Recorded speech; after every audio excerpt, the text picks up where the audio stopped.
floor. Let the Hajis hit the floor. Let the Hajis hit the floor.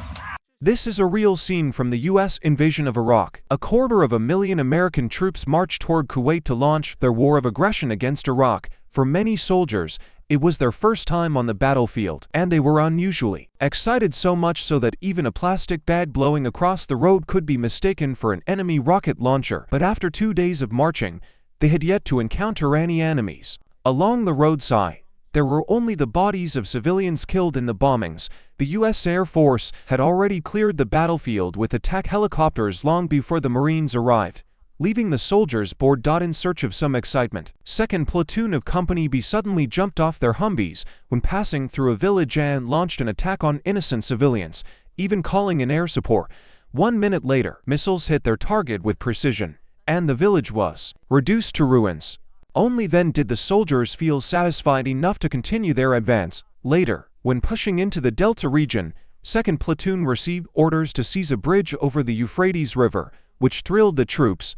But the company commander didn't want a direct fight with the enemy. He only ordered the soldiers to fire wildly across the river. The distance was too great, beyond the effective range of their weapons, and their firepower caused no real harm to Iraqi soldiers. Still, America's overwhelming airstrikes frightened the Iraqi guerrillas into retreat.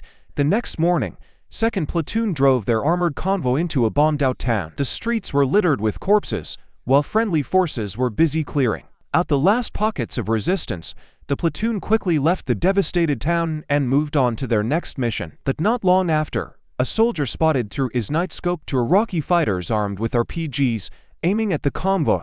The platoon leader immediately ordered a halt and told the sniper to take the shot. With the spotter calculating wind speed, the sniper fired, killing one Iraqi instantly. The other tried to run but was shot in the stomach seconds later. This was 2nd Platoon's first real encounter with the enemy. Though the sniper ended the fight with just 2 bullets, the other soldiers were filled with envy. The convoy moved on, this time without air support, into a road no other units had passed. But after losing the map, the commander led them the wrong way, straight into a town where they were ambushed. Gunfire, the Humvee gunners opened fire in return, and battle broke out. Gunfire with their overwhelming firepower. The Americans leveled entire buildings where the enemy hid, suffering 0 casualties. They successfully broke out of the town and returned to their original route.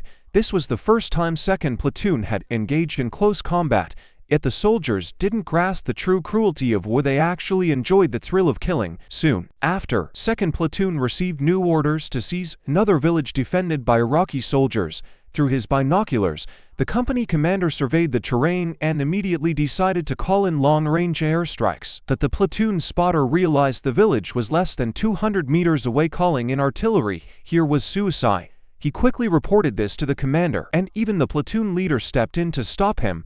But the commander ignored them, insisting on the strike. Fortunately, the incompetent commander gave the wrong coordinates. The shells landed 500 meters off target, sparing 2nd Platoon by sheer luck.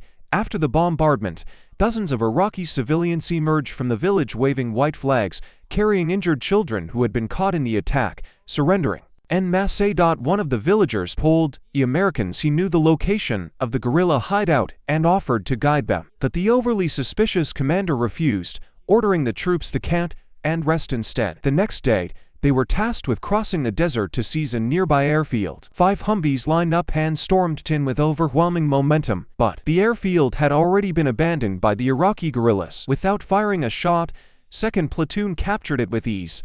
That night, however, the commander, wearing night vision, suddenly spotted about 150 moving light sources rapidly approaching. Believing it was an Iraqi armored column preparing to retake the airfield, he immediately called in an airstrike. But through his binoculars, the platoon leader saw clearly it was just lights from a nearby town. By then it was too late. U.S. artillery units had already unleashed thousands of pounds of explosives, including millions of dollars worth of Tomahawk missiles. Within 10 minutes, the entire area was bombed flat, leaving behind only giant craters.